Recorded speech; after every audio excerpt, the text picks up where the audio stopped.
Caffeine is woven into our daily lives, in coffee, tea, energy drinks, and even chocolate. For many people, it's the fuel that jumpstarts mornings, sharpens focus, and keeps late nights productive. In fact, according to a 2015 Washington Post report, around 2 billion cups of coffee are consumed every single day across the globe. That's how deeply caffeine is embedded in human culture. But caffeine isn't just about staying awake. It's a central nervous system stimulant that affects the body far more broadly than most people realize, sometimes beneficially, and sometimes with side effects we may not immediately connect to caffeine at all. Hello and welcome to my channel. In this video, we'll talk about the 5 major organ systems in the body that caffeine impacts, and the signs that indicate caffeine may be causing adverse effects in your body. And be sure to stick around until the end, because I'll also reveal the maximum daily amount of caffeine that's considered safe for most adults. You don't want to miss that. To begin, let's briefly look at the journey of caffeine, from the moment it escapes your cup into your mouth. Once you take that sip, caffeine is rapidly absorbed in the stomach and small intestine. Within 30 to 60 minutes, it reaches peak levels in the bloodstream. Unlike many substances, caffeine crosses the blood-brain barrier, which is a filter mechanism in the brain that acts as a bouncer to ensure that substances which get into the brain are there strictly by invitation. This means that its effects are felt directly in the brain. The liver metabolizes caffeine primarily through an enzyme called CYP-A2. I know it sounds like a Wi-Fi password, but basically it's an enzyme that breaks caffeine down into 3 major products: paraxanthine, theobromine, and theophylline. Each of these has its own subtle effects. Now, let's look at the 5 main organ systems that caffeine affects. As you might have guessed, the top on the list is the brain. Caffeine acts as a central nervous system stimulant. When it reaches the brain, the most noticeable effect is alertness. You'll feel more awake and less tired. Some studies have found that caffeine may help with brain processing speeds and memory, suggesting that moderate intake may help with thinking function. It's like increasing the RAM of your brain from 8 gigabytes to 16 or 32 gigabytes. The way it does this is quite interesting. Normally, your brain produces adenosine, a molecule that binds to receptors and signals fatigue. Think of adenosine as the body's natural slow down message. Caffeine works by blocking adenosine receptors. Instead of feeling tired, your neurons keep firing, and neurotransmitters like dopamine and norepinephrine surge. The result? Increased alertness, improved concentration, and that familiar sense of wakefulness. But there's a catch.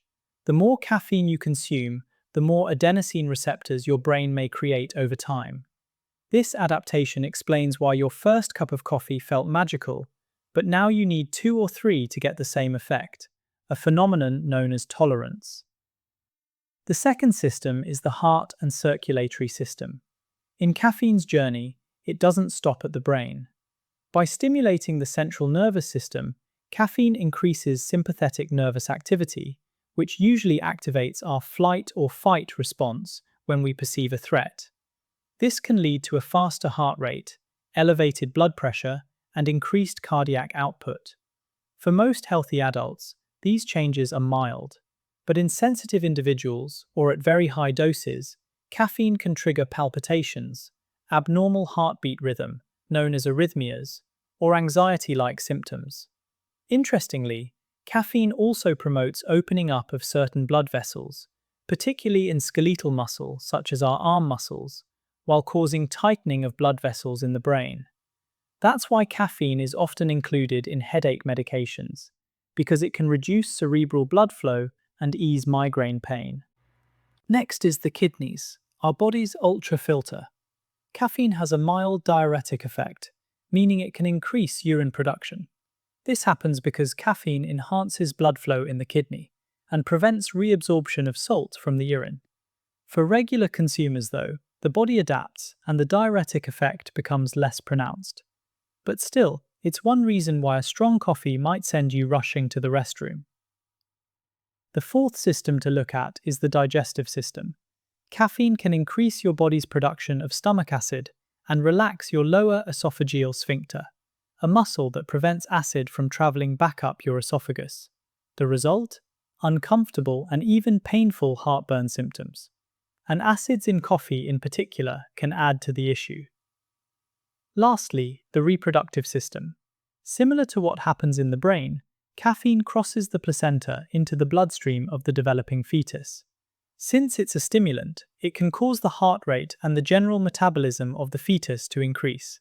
Excessive caffeine consumption during pregnancy has also been linked to slowed fetal growth and an increased risk of pregnancy loss. So, while moderate intake is generally considered safe, caution is still advised. So, one big question is, what is a healthy amount of caffeine we can consume daily? According to the Food and Drug Administration, FDA, it's safe for most healthy adults to consume up to 400 milligrams of caffeine per day. This is the equivalent of about 700 milliliters to 1 liter of coffee. In pregnancy, the American College of Obstetricians and Gynecologists recommends limiting caffeine intake to no more than 200 milligrams per day. That's about 300 to 350 milliliters of coffee. However, factors like your age, body mass, and overall health can also determine how much caffeine you should consume daily. So, if you have a medical condition or you are pregnant, it is advisable to speak to your doctor about caffeine consumption. Thanks for watching, and don't forget to subscribe if you found this helpful. See you in my next video.